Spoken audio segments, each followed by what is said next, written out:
Doctor Harivansh Rai Bachchan की गणना हिंदी के लोकप्रिय कवियों में होती हैं। वे अपने काव्य गायन और सरल सरस भावों की अभिव्यक्ति के लिए प्रसिद्ध हैं। चंद्रगुप्त विद्यालंकार जी ने लिखा है, बच्चन भारत के काव्य जगत की एक बहुमूल्य विभूति हैं। उनकी रचनाएं स्थायी महत्व की हैं क्योंकि उनमें मानव हृदय की चिरंतन अनुभूतियों का काव्यमय चित्रण है।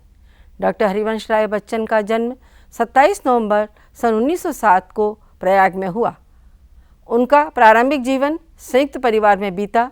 उनकी शिक्षा इलाहाबाद विश्वविद्यालय और काशी विश्वविद्यालय में हुई। सन 1941 से 1952 तक इलाहाबाद विश्वविद्यालय में अंग्रेजी के प्राध्यापक रहे।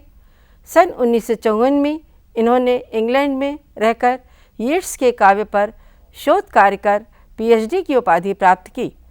हरिवंश राय बच्चन के सृजनशील लेखन का आरंभ सन 1929 से हुआ। प्रारंभ में उन्होंने गद्य और पद्य में लेखन कार्य किया। बच्चन जी के काव्य जगत में प्रवेश से काव्य में नए युग का सूत्रपात हुआ। इस नवीन काव्य धारा के कवियों में हरिवंश राय बच्चन, रामेश्वर शुक्ल अंचल और नरेंद्र शर्मा का नाम उल्लेखनीय है।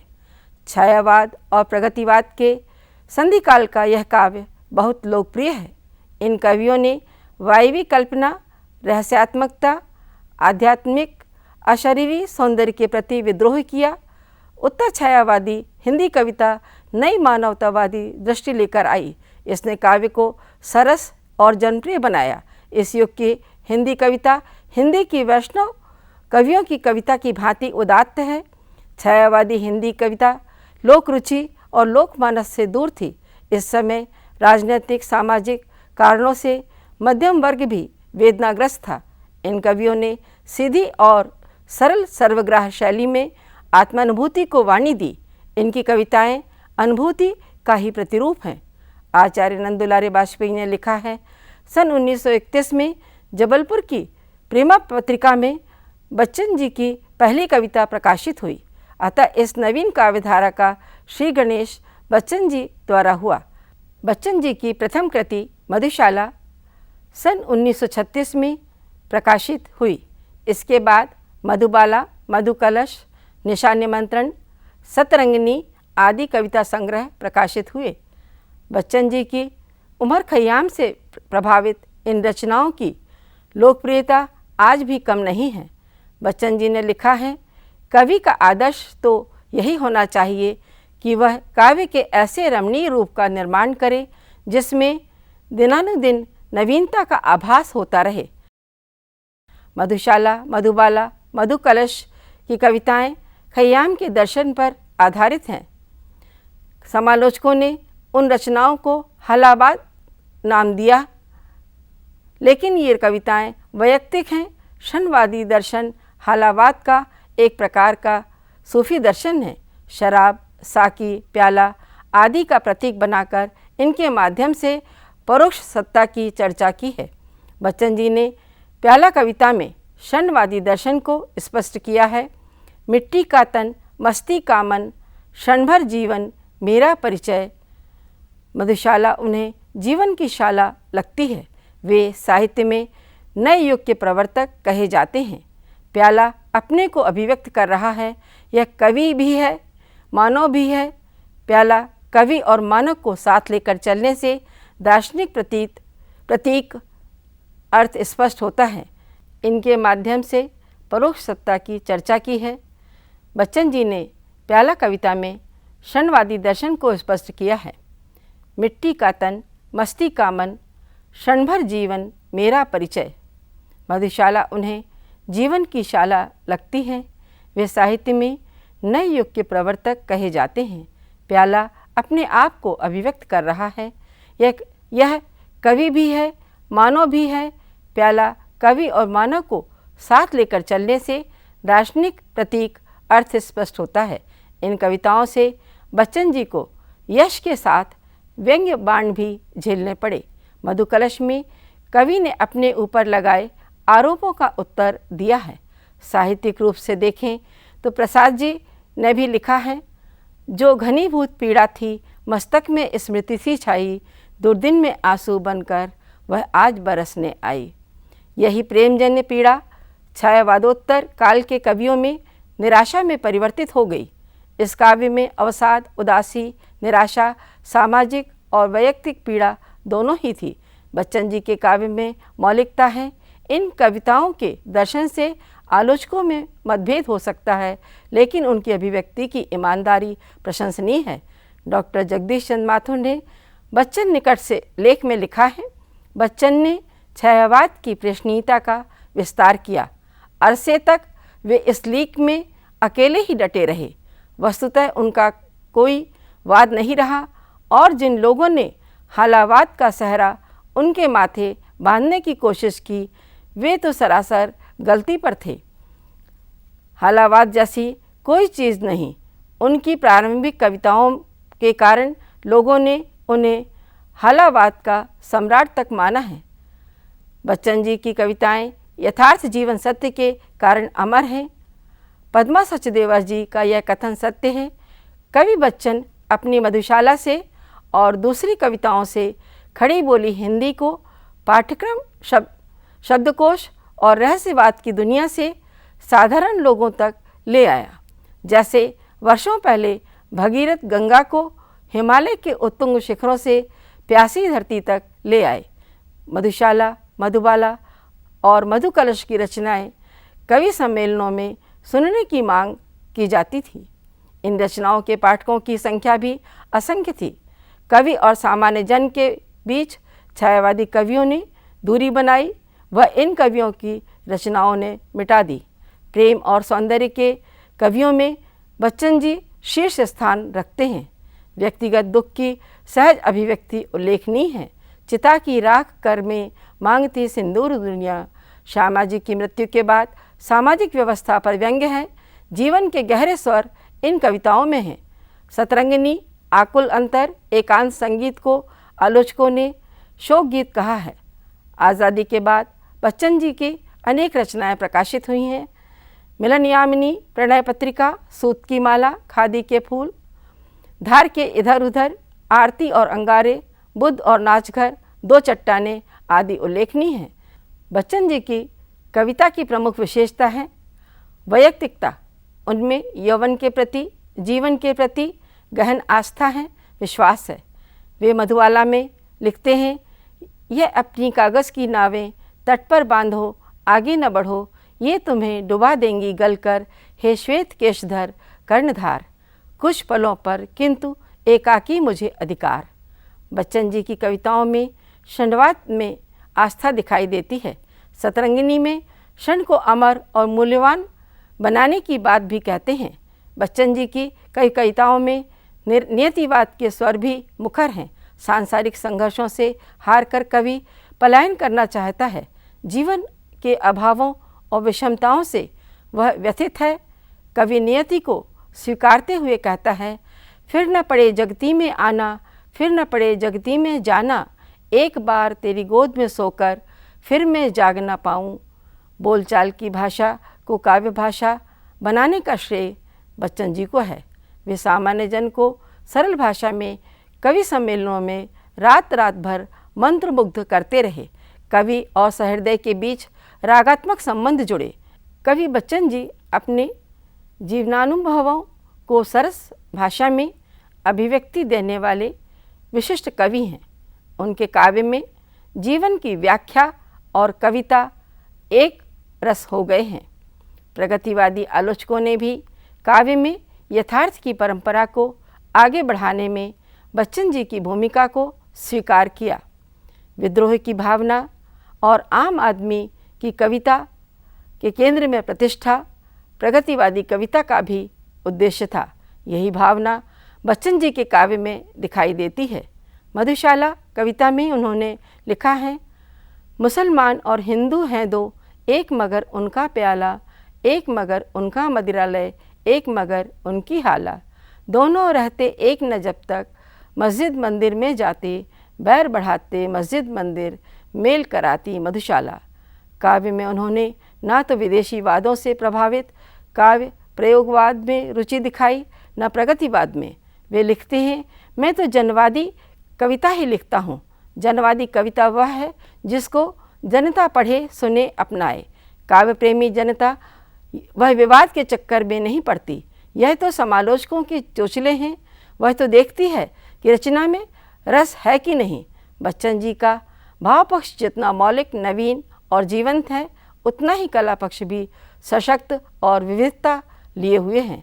मुक्तक शैली, गीतात्मकता, संगीतात्मकता, नया छंद विधान, रुबाइयाँ बच्चन जी की प्रमुख कलागत विशेषताएं हैं। विश्वंभर मानव ने लिखा है, लेखक में जो सुबोधता है उनकी रचनाओं में पाई जाती है वह अन्यत्र दुर्लभ है।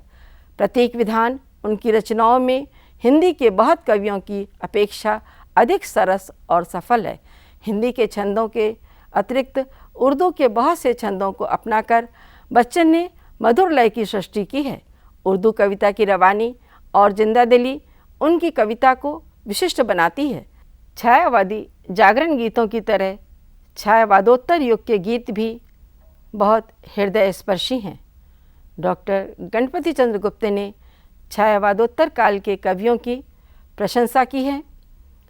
वे लिखते हैं, सौभाग्य से इस नए गीतों के इस रेगिस्तान के बीच में कभी कभी बच्चन, नरेंद्र, नीरज, रामावतार त्यागी, बाल स्वरूप राही, भवानी प्रसाद मिश्र आदि की मधुर रचनाओं में नखलिस्तान के दर्शन हो जाते हैं, जिससे बोध होता है कि हिंदी मधुर गीत काव्यधारा का स्रोत सूखा नहीं है। गीति तत्व बच्चन के काव्य में मुखर हैं। उनकी लोकप्रियता का प्रमुख कारण भी यही है। बच्चन की कविताओं में सरलता, सरसता और माधुर्य का आधिक्य है। उनके गीतों में कल्पना का प्राधान्य है। मिलन यामिनी के गीतों की गूंज मन को तृप्त कर देती है। आज मन वीणा प्रिय फिर से कसो तो, हास में तेरे नहाई यह जुन्हाई है, प्राण कह दो आज तुम मेरे लिए हो। बच्चन जी अपनी अनुभूति को काव्यात्मक रूप देने में सफल रहे हैं। निशा निमंत्रण, एकांत संगीत, आकुल अंतर के गीतों की चर्चा करते हुए कवि कहते हैं, मैंने दुखों के सामने सिर नहीं झुकाया, सदा उनसे ऊपर उठने के प्रयत्न में लगा रहा। यह विश्वास मैंने नहीं खोया कि मैं कुछ भी हूँ। ऐसे विश्वास से व्यक्ति नहीं, मानवता जीती है। अग्निपथ में यही विश्वास है। तीर पर कैसे रुकूं मैं, आज लहरों में निमंत्रण, नीड़ का निर्माण फिर आदि महत्वपूर्ण कविताएं इसका प्रमाण हैं। बच्चन जी ने अपने काव्य के विषय में लिखा है, छायावादी कवियों और उनमें स्पष्ट विभाजन रेखा खींची जा सकती है। छायावादी कवियों में कल्पना का प्राचुर्य है, लेकिन इनके बाद आने वाले कवि मेरे समवर्ती जीवन के अधिक निकट हैं। उनके यहाँ कल्पना भी जीवनानुभूति पर आधारित है। हमारी कविता केवल कल्पना की नहीं, हमारी भोगी झेली अनुभूतियों की उपज है। आगे वे लिखते हैं, संगीतात्मकता के कारण बच्चन जी की कविताएं बेहद लोकप्रिय हैं। स्वर लय की तन्मयता, शब्द विधान पाठकों और श्रोताओं को मंत्रमुग्ध कर देता है। मृदु भावों की अंगूरों की आज बना लाया हाला, प्रीतम अपने ही हाथों से आज पिलाऊंगा प्याला, पहले भोग लगा लूँ तेरा फिर प्रसाद जग पाएगा, सबसे पहले तेरा स्वागत करती मेरी मधुशाला। हरिवंश राय बच्चन जी ने प्रकृति को उद्दीपन रूप में ही स्वीकारा है। उनका प्रसिद्ध गीत कितना मनोहारी है। प्राण संध्या जुग गई गिरिग्राम तरु पर, उठ रहा क्षितिज के ऊपर सिंदूरी चांद, मेरा प्यार पहली बार लो तुम। बच्चन जी ने काव्य में प्रकृति का चित्रण भावनाओं के चित्रण हेतु किया है। हिंदी कविता को जनप्रिय बनाने में बच्चन जी के योगदान को भुलाया नहीं जा सकता। बोलचाल की भाषा को साहित्यिक भाषा में प्रतिष्ठित करने में बच्चन जी की महती भूमिका है।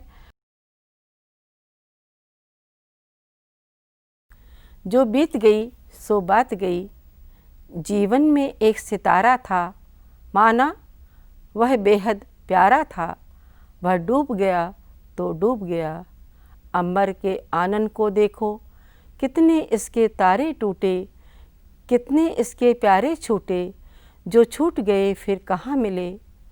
पर बोलो टूटे तारों पर कब अंबर शोक मनाता है। जो बीत गई सो बात गई। जीवन में वह था एक कुसुम, थे उस पर नित्य निछावर तुम। वह सूख गया तो सूख गया। मधुबन की छाती को देखो, सूखी कितनी इसकी कलियां। मुरझाई कितनी वल्लरियां, जो मुरझाई फिर कहाँ खिली। पर बोलो सूखे फूलों पर कब मधुबन शोर मचाता है। जो बीत गई सो बात गई। जीवन में मधु का प्याला था, तुमने तन मन दे डाला था। वह टूट गया तो टूट गया। मदिरालय का आंगन देखो, कितने प्याले हिल जाते हैं, गिर मिट्टी में मिल जाते हैं।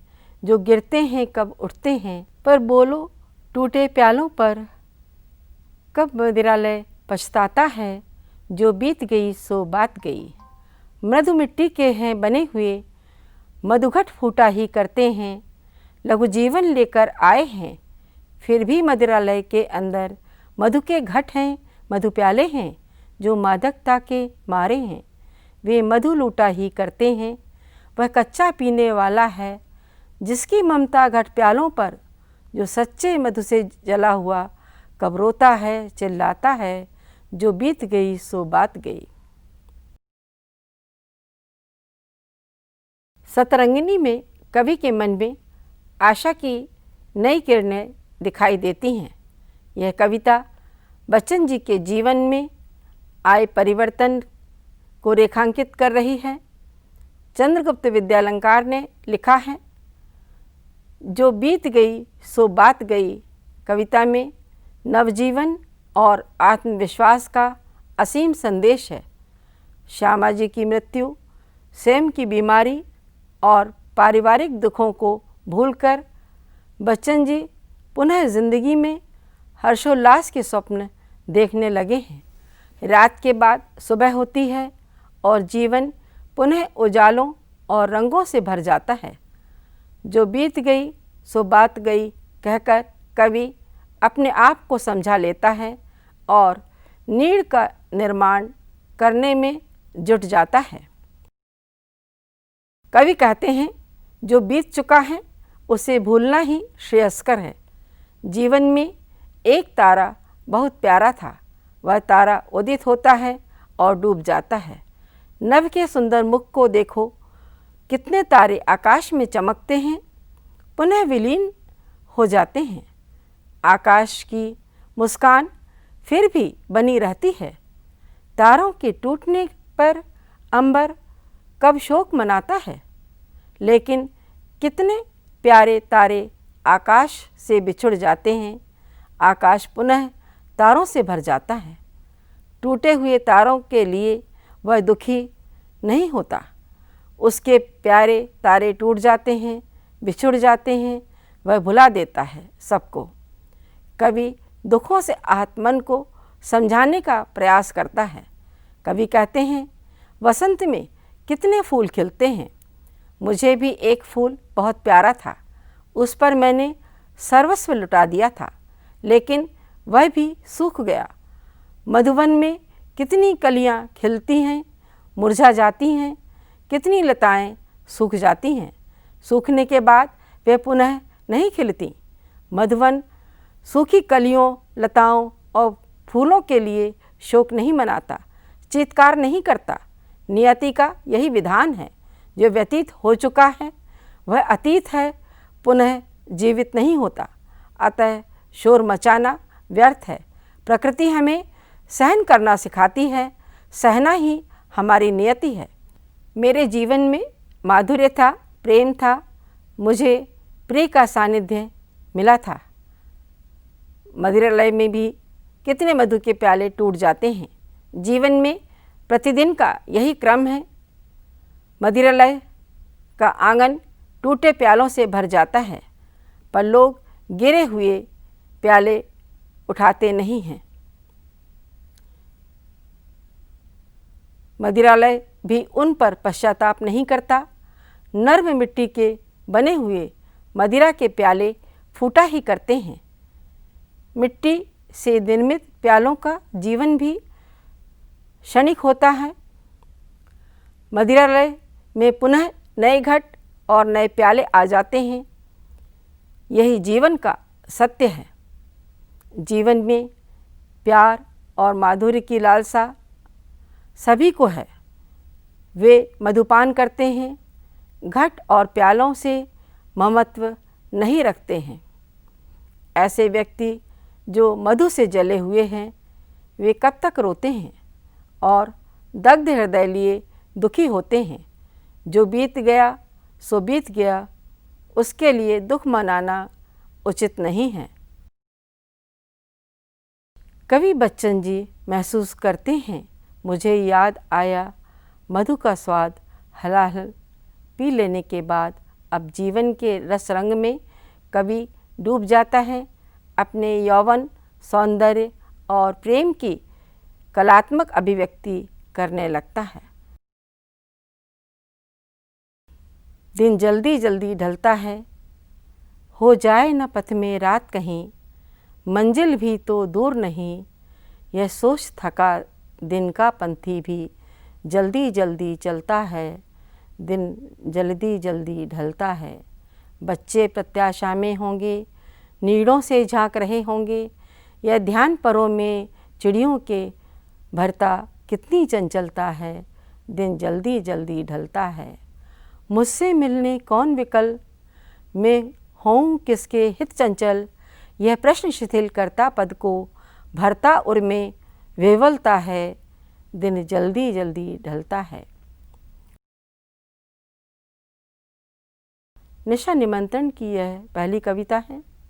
मधुशाला, मधुबाला और मधुकलश का कवि अपने को सहेज रहा था। बच्चन जी ने सत्याग्रह आंदोलन से जुड़कर एमए की पढ़ाई छोड़ दी थी। आंदोलन की असफलता के कारण संघर्षों और समस्याओं में उलझा कवि उन अनुभूतियों को अभिव्यक्ति देने लगता है।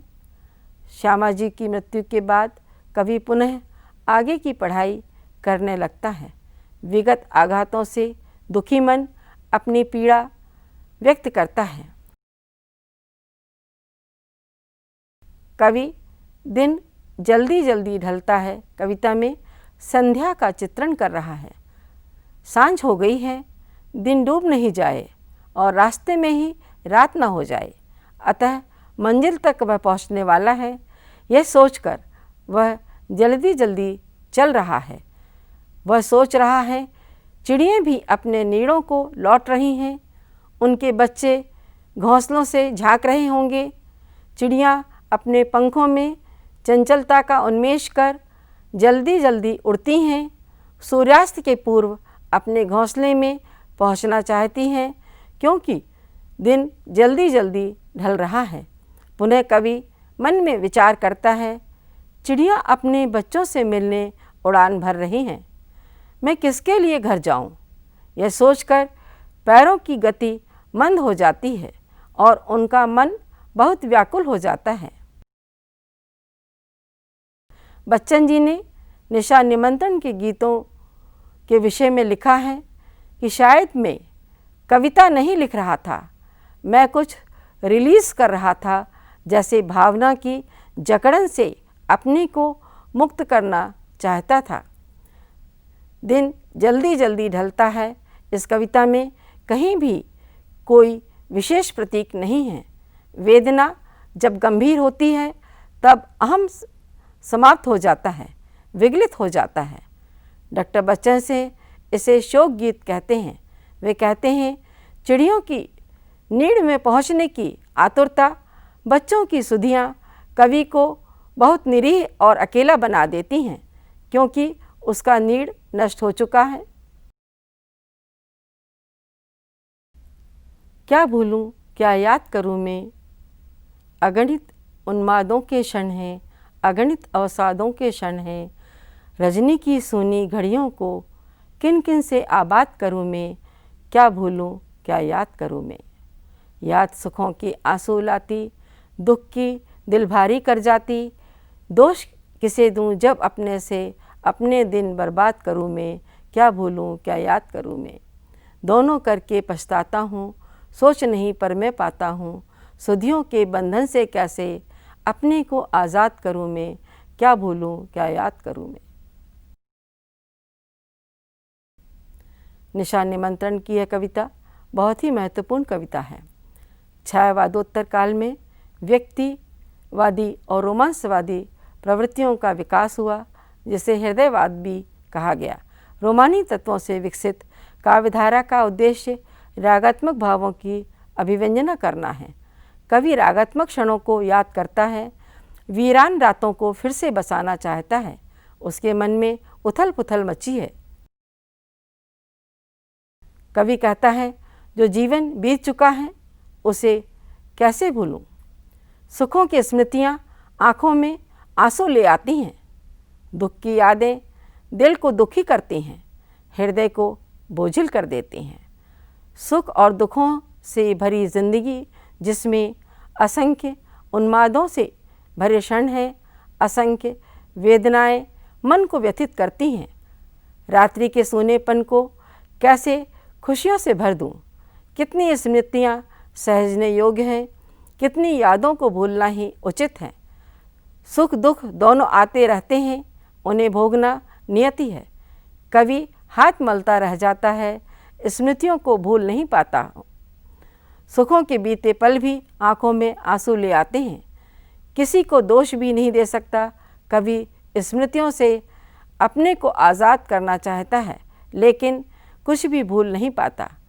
मन उदासी से भरा हुआ है, बोझिल है, पर सब कुछ सहन कर वह आगे बढ़ना चाहता है।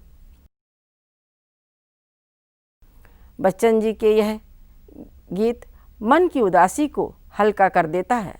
बहुत ही सरल बोलचाल की भाषा में लिखित उल्लेखनीय कविता है। निशा निमंत्रण की इस कविता में कवि की छंद योजना, शैली, छंद रूपक सभी की प्रौढ़ता दर्शनीय है। कवि विगत अनुभूतियों को वाणी देने का प्रयास करता है। निशा निमंत्रण के गीतों को समालोचकों ने श्रेष्ठ शोकगीत भी कहा है।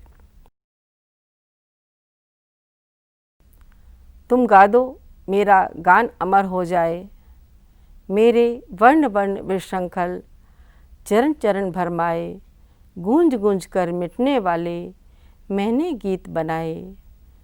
कूक हो गई हुक गगन की कोकिल के कंठों पर, तुम गा दो मेरा गान अमर हो जाए। जब जब जग ने कर फैलाए, मैंने कोश लुटाया, रंक हुआ मैं निज निधि खोकर, जगती ने क्या पाया। बैठ न जिसमें कुछ खोऊं, पर तुम सब कुछ पाओ, तुम ले लो मेरा दान अमर हो जाए, तुम गा दो मेरा गान अमर हो जाए। सुंदर और असुंदर जग में मैंने क्या न सराहा, इतनी ममता मैं दुनिया में मैं केवल अनचाहा।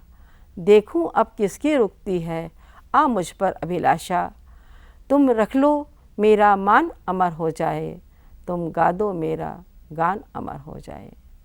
दुख से जीवन बीता फिर भी शेष अभी कुछ रहता, जीवन की अंतिम घड़ियों में तुमसे यह कहता, सुख की एक सांस पर होता अमृत निछावर, तुम छू दो मेरा प्राण अमर हो जाए, तुम गा दो मेरा गान अमर हो जाए।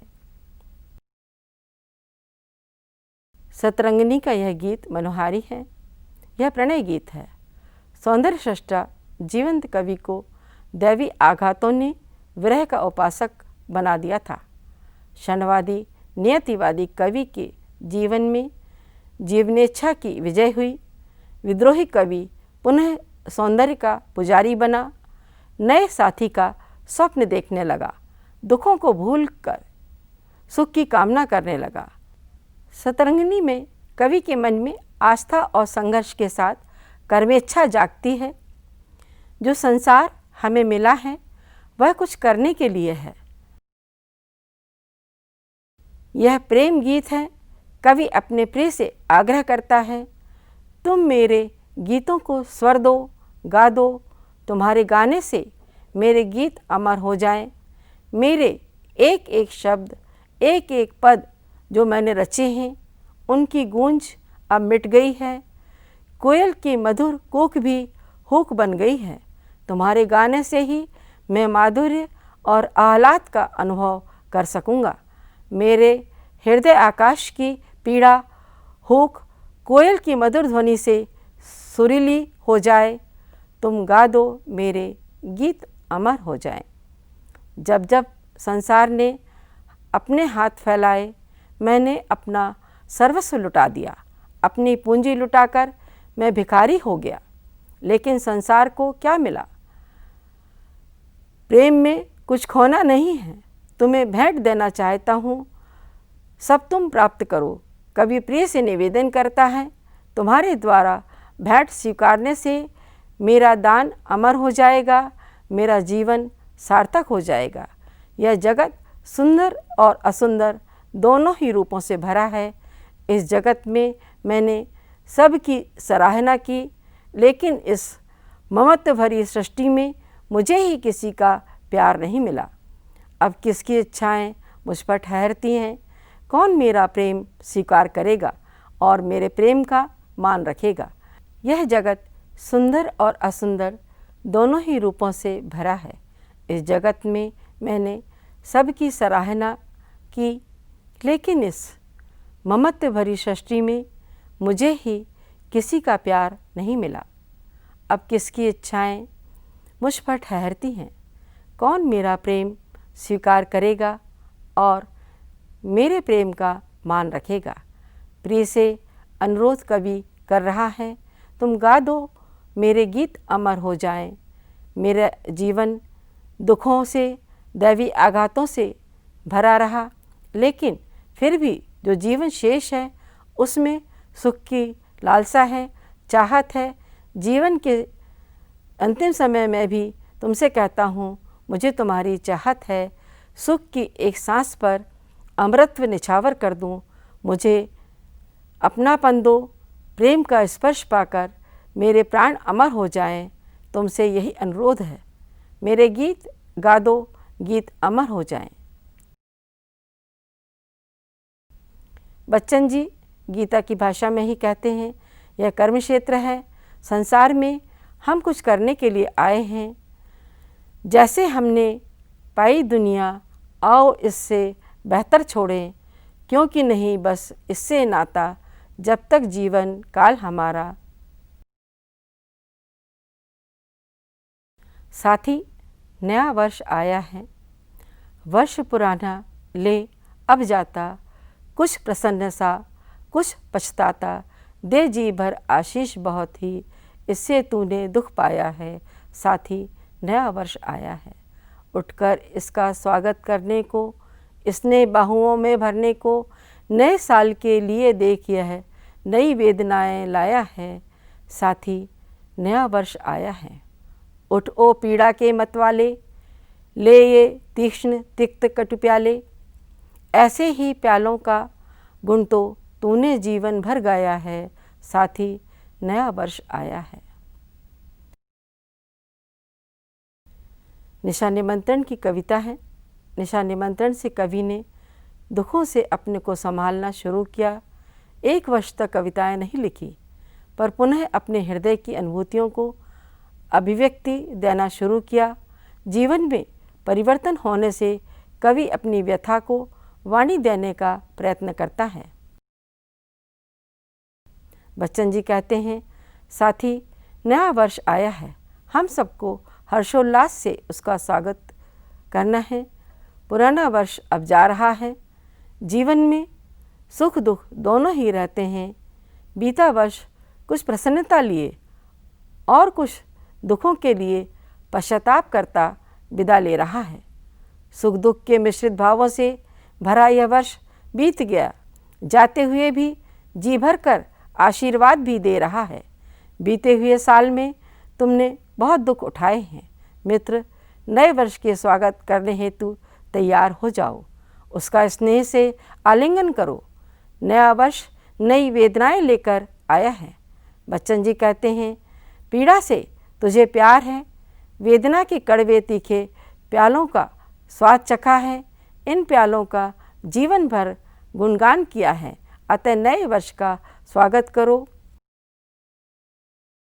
बच्चन जी सुरापान नहीं करते हैं, लेकिन उनकी कविता में हाला का जिक्र प्रतीक अर्थ में है, कभी विद्रोह के अर्थ में, कभी नवजीवन के लिए, वेदनाओं की अनुभूति के लिए। अन्य छायावादी कवियों की भांति बच्चन जी भी वेदना को स्वीकारते हैं। सुमित्रा नंदन पंत भी लिखते हैं, वियोगी होगा पहला कवि, आह से उपजा होगा गान, उमड़कर आँखों से चुपचाप बही होगी कविता अनजान। महादेवी वर्मा भी कहती हैं, तुमको पीड़ा में ढूंढा, तुम में ढूंढूंगी पीड़ा। जीवन क्षणिक है। खयाम के प्रभाव के कारण कवि नए वर्ष का स्वागत मन से नहीं कर पाता है। कवि आनंद का अनुभव ना कर वेदना की अनुभूति करता है। नए वर्ष के हर्षोल्लास में कवि का मन नहीं रमता। बच्चन जी हिंदी के ऐसे साहित्यकार हैं जिन्होंने नौकरी और लेख के दायित्व को अच्छी तरह निभाया है। विगत 6 दशकों से अनवरत लेखन कार्य किया।